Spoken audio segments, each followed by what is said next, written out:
Well, Polly, she's at it again. I'm crafting. I've been wanting to use, I have a bunch of scrap felt and some other felt, and so I felt like making some felt Christmas ornaments.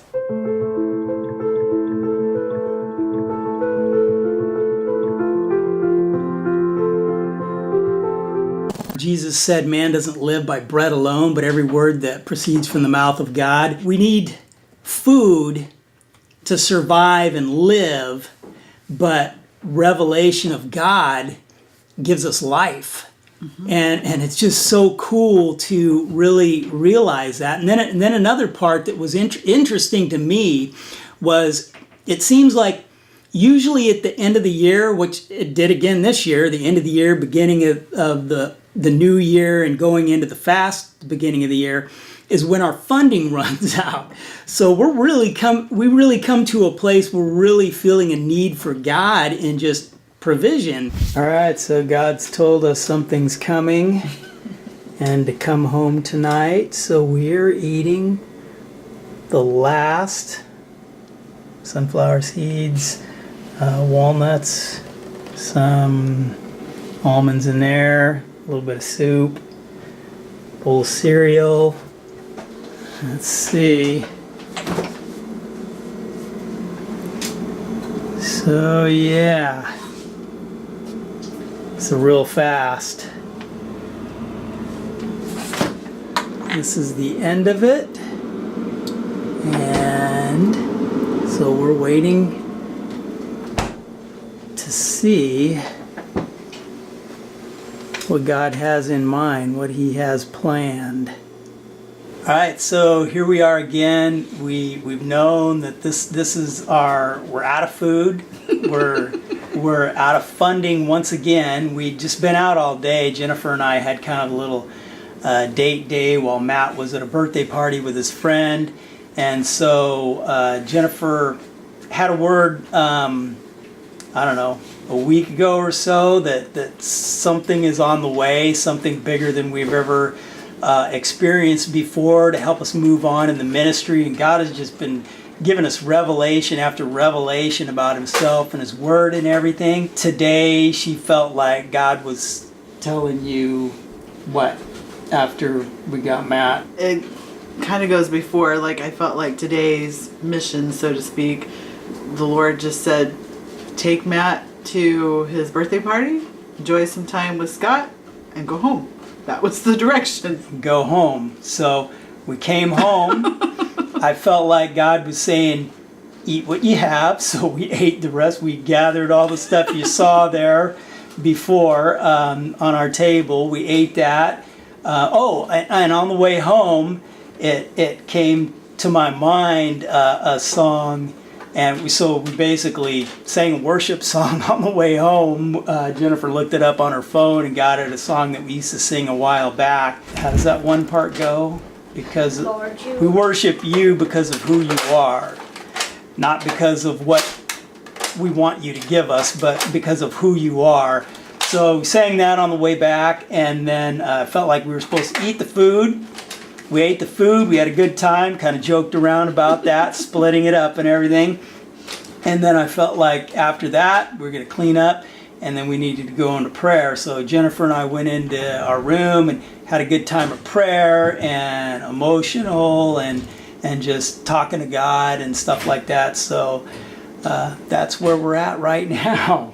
We're just, excited about what God's going to bring and looking forward to whatever that might be. Now we're going to watch a movie with Matt. And there's Matt. Hi.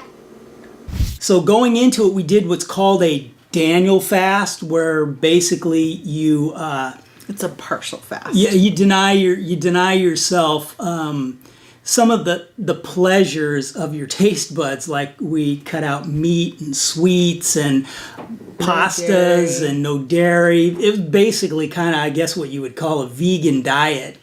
And so not a real fast where you're not eating, but as the money became really tight, we started being really careful on our our food budget. So the food Jennifer and I were getting became less and less. So for me, I got to see the difference between sacrificing food that your taste buds prefer and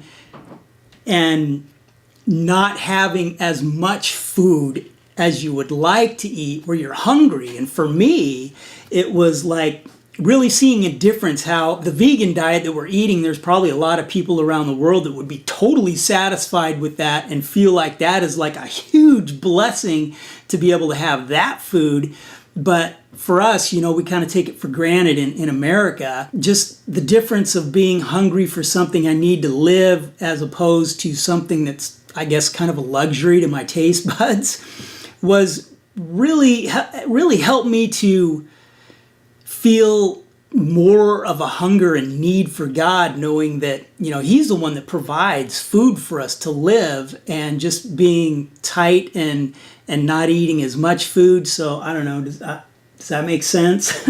Yeah, I mean, I don't know that I experienced the same thing that you did, probably because most of my time with the Lord is in the morning, and so I am fasting without food, and that's usually the way I like to go into my prayer time during fasting, is where I am actually fasting a meal, and it's just Him, that He is my sustenance, He's my portion, He's enough.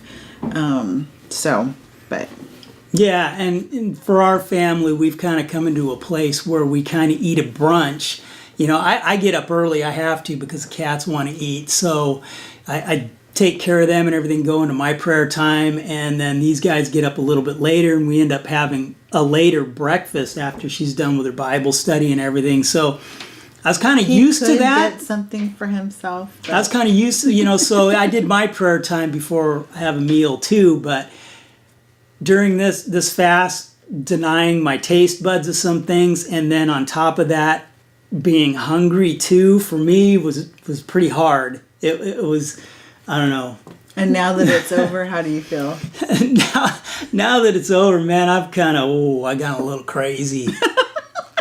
The fast break, we had 2 hamburger meals. I did. Yeah, anyway. You did. And I overdid. I came this close. You know, I've done this before where I just load up so much where my stomach kind of seizes up on me, and I have to sit there for like a half hour because it just kind of like knots up on me again. So I came this close to doing that this time. My taste buds really like that other kind of food. So, you know, just seeing the two different things though, denying the taste bud things, the pleasures of the taste buds, and then actually really being hungry just for food as well. So it was a difference for me.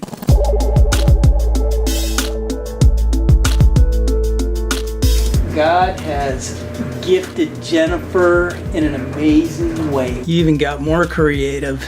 I know, I've seen the Sun Better Homes and Garden on Facebook. I've never done one, and I don't think I followed their steps because I didn't have time to look at their directions, but pretty handy.